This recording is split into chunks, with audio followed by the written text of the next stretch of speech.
오늘 주제가요, 서운한 감정을 어떻게 표현을 해야 될까? 어떤 기준으로 상대방을 처벌해야 할까? 연애를 하다 보면 자기 마음대로 잘 안 되고 기분이 나쁠 때가 많이 있습니다. 예를 들어서 연인이라면 당연히 연락이 잘 돼야 되는 거 아니야? 항상 내가 연락을 해야 하고 연락을 계속 하다 보면은 왠지 손해보는 것 같잖아? 괜히 내가 어머니 밥상 차리는 것 같고 자존심 상해 라고 말하며 상대방에게 따져 묻고 싶을 때도 있고, 나는 제대로 된 데이트를 하고 싶은데 요즘 코로나다 바쁘다 핑계 대면서 매번 피곤하다 하면서 자취방에서 유튜브만 보고 있고 게임만 하는 남친, 아니면은 친구들은 만나러 다니면서 나는 항상 뒷전으로 생각하는 여자친구, 이런 애들을 보면은 내가 너무 불만족스럽고 이걸 따져서 물어야 되는 건지 아니면 그냥 이걸 참고 있다가 헤어져야 되는 건지, 이런 것들 갈등할 때가 많이 있습니다. 이 시간에는 우리가 이럴 때 어떻게 해야 이 문제를 해결하고 만남을 유지할 수 있을까에 대해서 배워보도록 하죠. 우리가 연인 사이에 대한 얘기를 하지만은 동성 친구인 룸메이트랑 한 집에 살 때를 생각해보면 굉장히 비슷하고 해결책도 동일합니다. 예를 들어서 한번 생각을 해볼게요. 룸메이트랑 한 집에 살게 되었다라고 한번 생각을 해봅시다. 가장 많이 문제가 되는 부분은 아마 청소 문제고 밥 먹는 문제일 거예요. 인간들이 생활하는 그 생활 환경이니까. 그래서 같은 공간을 사용하면서 누구는 치우고 누구는 어지른다고 생각하는 문제가 발생을 할 수밖에 없어요. 뭐든지 공동체 생활을 하거나 누군가와 깊은 관계를 맺게 되면은 반드시 이런 문제가 생기게 됩니다.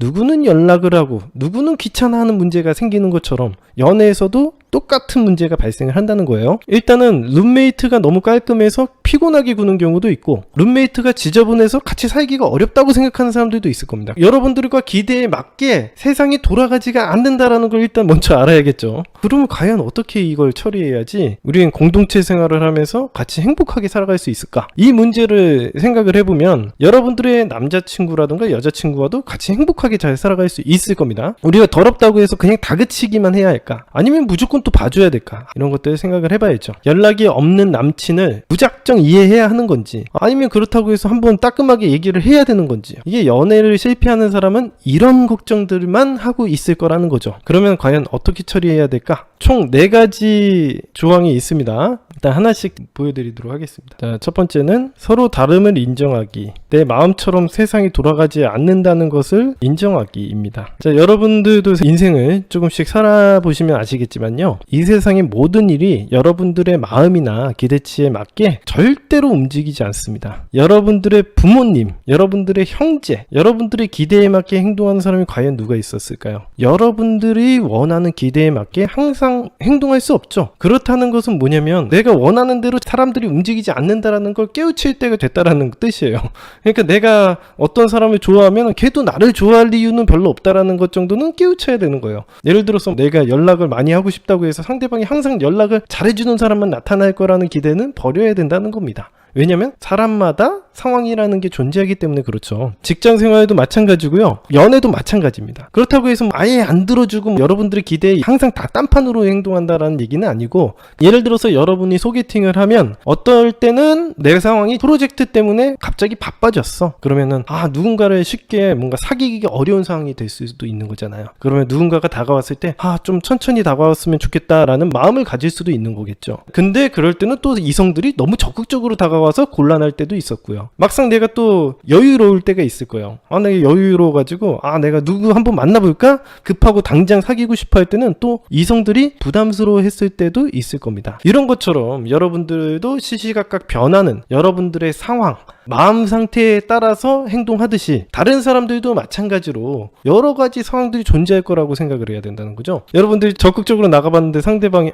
좀 빠른 것 같아요. 그러면 마음에 안 들면 마음에 안 든다고 빨리 얘기하세요. 이렇게 얘기해버린다든가, 이렇게 극단적으로 나간다는 거죠. 사람들마다의 상황들이 있을 텐데 그 사람도 나름대로 직장 생활이 바빠서 그럴 수도 있고 그 사람의 어떤 삶 때문에 그랬을 거라고 생각을 해야 되는 게 맞지, 무조건 그거 갖다가 싫어하니까 그렇다라고 몰아붙이는 행동은 좋지 않다고 봅니다. 비난을 하는 순간 그 인간관계는 즉시 끝나게 돼버리겠죠. 여러분들이 원하는 거는 하나도 얻지 못하고요. 두 번째, 고의로 나를 골탕 먹이려고 생각하거나 일부러 싫어서 저렇게 한다고 생각하지 않기. 이것은 단순히 부정적인 생각일 뿐이다, 이겁니다. 이걸 메타프레임이라고 배웁니다. 제가 1번에서 이야기를 해드린 것처럼 각자 사정이 있을 거고 어떤 스트레스도나 뭔가 있기 때문에 연애를 집중하기 힘든 상황이 있을 수도 있다고 생각을 해야 되는 거지, 무조건 무조건 극단적으로 나를 싫어한다 이렇게 생각을 해버리면 그 순간 모든 걸 망쳐버리는 거죠. 그런 식으로 몰아가는 거예요. 기본적으로 메타프레임을 탑재하는 게 가장 중요합니다. 여러분들이 한 집에서 동생이랑 같이 사는데 뭔가 여러 가지 복합적인 문제가 있겠지만은 웬만하면은 집안일에 잘 참여하려고 동생도 노력을 하는데 요즘에 학교에서 스트레스를 받아서 그런지 자꾸 겉도는 행동을 할 수 있다 이렇게 생각을 해야 되는 거지. 동생이 집안일 안 한다고 너는 가족 구성원 아니냐? 너는 집에 살기 싫어?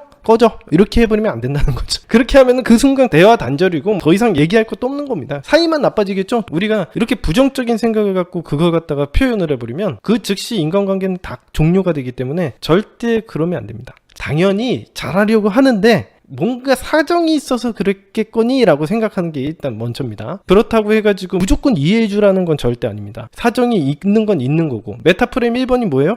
당연히 그 사람이 나한테 잘하려고 한다예요. 이걸 갖다가 연애적으로 표현하면 뭐예요? 상대방도 나를 좋아한다예요. 나를 좋아하고 나한테 잘하려고 한다고 생각을 해야 되는 거지. 그 신뢰에 기반해서 생각을 해야 되는 거지. 언젠가 뒤통수 치고 나를 떠날 거야. 이런 부정적인 생각이 있으면 그 인간관계가 애초에부터 대화조차가 성립하기가 힘들기 때문에 그거는 여러분들의 단순한 부정적인 생각 때문에 그렇겠죠. 그런 식으로 말도 안 되는 생각을 해버리면 인간 간의 신뢰가 무너져 있기 때문에 대화 자체가 의미가 없는 겁니다. 당연히 상대방도 나한테 잘하려고 한다라고 생각을 하는 게 기본적인 인간의 신뢰입니다. 이게 바탕이 되어 있지 않으면 대화 자체가 불가능하니까. 그러면은 이제 우리가 생각을 해야 되는 게 무조건 봐줘야 되냐? 그건 아니에요. 이 사람이 잘하려고 하는 거는 기본이고 내가 원하는 게 무엇인가, 내가 가지고 있는 기준이 무엇인가예요. 우리 집에서 막내가 가족 구성원으로서 노력을 하려고는 하겠지. 그건 당연한 건데 우리 집안 내에서는 가족 구성원들끼리 이런 룰을 가지고 있다라는 기준이 있어야 된다는 거죠. 예를 들어서 우리 가족 구성원들끼리는 매일 아침에 밥을 무조건 먹어야 된다. 그걸 못 지키면은 이제 가족 구성원들의 이해관계가 안 맞기 때문에 따로 사는 게 맞을 것 같다. 이거는 상대방을 싫어하고 못 믿어서 그런 게 아니라 이해관계가 안 맞기 때문에 그렇게 해야 된다는 거죠. 상대방에게 감정 싸움을 할 필요가 없이 이런 식으로 기준의 문제를 가지고 논할 수가 있다는 거예요. 일반적인 인간들은 사실은 자기가 무슨 생각을 하고 살아가는지에 대해서 아주 구체적으로 생각할 수 없습니다. 그래서 우리가 이런 것들을 알고 리드를 해줘야 돼요. 지금 말씀드렸던 것처럼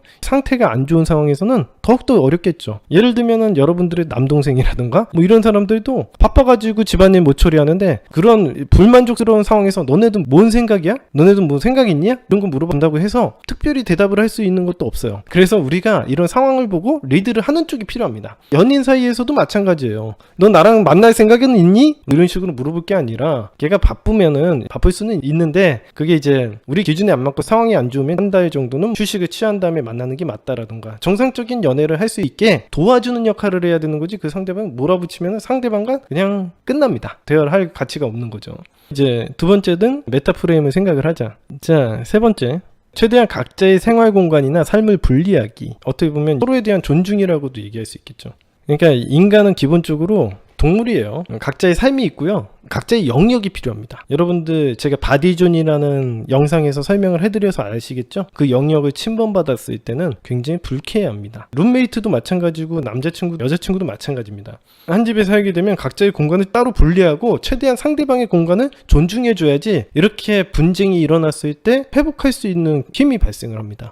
근데 서로 너무 구분 없이 맨날 서로 공유하지 않으면 안 되고 뭐 이런 식으로 하면은 진짜 못 살아요. 이 사람들도 각자의 원함이라든가 욕구라는 게 있는데 그 욕구를 무시당한다는 느낌이 들 수밖에 없거든요. 그래서 이 연인들이 헤어지기가 되게 쉬운 게 뭐냐면 모든 걸 다 같이 하려고 해요. 잠하는 것도 같이 자고 먹는 것도 같이 먹고 취미 활동도 같이 하고 모든 걸 다 같이 하려고 하는데 둘 중에 한 명은 숨막혀 하는 사람이 생길 수 있습니다. 그래서 최대한 각자의 공간하고 삶을 분리를 해야지 서로에 대한 존중을 할 수 있는 거예요. 이거는 사실 실질적인 프라이빗한 공간을 얘기하기도 하고 뭔가 여러분들이 상대방에게 잘해주는 것보다도 같이 생활을 하는 데 있어서 제일 중요한 거는 서로 피해를 주지 않는 거예요. 이게 더 나아가서는 물리적인 공간만을 얘기하는 게 아니라 각자의 생각, 생활 방식, 대화하는 법, 말투 이런 것들도 다 존중을 해줘야 되는 거예요. 상대방에게 그런 걸 고치라고 이야기하는 건 말이 안 됩니다. 남자친구, 여자친구 관계에서도 연락을 하더라도 상대방도 살아가야 되는 어떤 삶이라는 게 있을 거 아니에요. 일도 할 거고 좀 쉬어야 되기도 할 거고 하루 종일 그 여자만 생각하고 전화기만 붙들고 살아가는 거는 불가능해요. 그거는 빨리 헤어지는 방법이에요.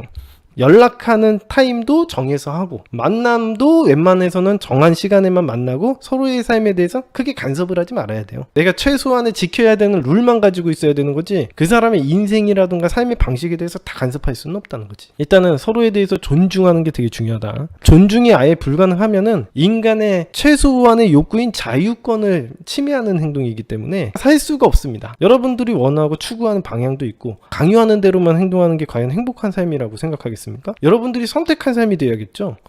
자, 마지막 네 번째, 타인의 삶에 절대 간섭을 하면 안 됩니다. 서로를 존중해주지 못한다면 이거는 유지가 안 되는 거예요. 절대 타인의 삶에 간섭을 하지 않습니다. 일단 제가 아까 전에도 이야기해드렸다시피 서로 도와주는 거는 바라지도 않아요. 일반적으로 여러분들의 가정 내에서도 그렇잖아요. 여러분들의 동생도 그렇고 여러분들의 형, 누나, 언니 마찬가지입니다. 사실 중요한 거는 피해만 주지 않으면 다입니다. 항상 문제만 터뜨려가지고 가족들에게 피해만 준다던가 이런 게 문제겠죠. 그런 식으로 타인에게 피해만 안 주면 다행인 겁니다. 여러분들이 공동체를 생활을 해보시면 당연한 거예요. 사실 상대방의 삶에 우리가 이래라 저래라 하면 안 됩니다. 그거는 존중하지 못하는 태도예요. 이래라 저래라 한다는 거는 여러분들이 간섭을 받는다는 거고 자기가 원하는 삶을 산다기보다는 이 사람이 나의 삶에 강요한다고 느껴지기 때문에 이런 것 자체가 좋아하는 마음이 안 들게 만들고 내가 지금 희생당한다고 생각하게 만드는 그런 방법이죠. 그래서 절대 상대방의 삶에 간섭을 하지 마십시오. 자, 이렇게 사람들은 각자 다르고 살아가시는 방식은 제각기 입니다. 그래서 그런 것들을 존중해주지 못하면은 우리는 같은 한 공간에서 살아갈 수가 없는 거죠. 그리고 이제 프레임적으로도 제가 좀 이야기를 추가적으로 해드리면은 우리가 기준을 세울 때는 나는 원래 행복한 사람이고 내 행복을 파기하는 부분에 대해서만 처벌을 하는 겁니다. 그러니까 상대방에 대해서 간섭을 하는 일은 절대 있을 수가 없어요. 수신제가 치국평천하여 여러분 앞가림이나 잘하시고 여러분에게 혹시라도 피해가 되는 부분이 있으면 그거에 대해서 이야기를 하는 거는 기준이 될 수 있습니다. 나에게 있어서 피해가 될 것 같은 부분, 나를 불행하게 만들 것 같은 부분에 대해서는 처벌이 가능하겠지만은 타인이 나를 행복하게 만들기 위해서 노력하게 만들기 위한 기준을 세울 수는 없습니다.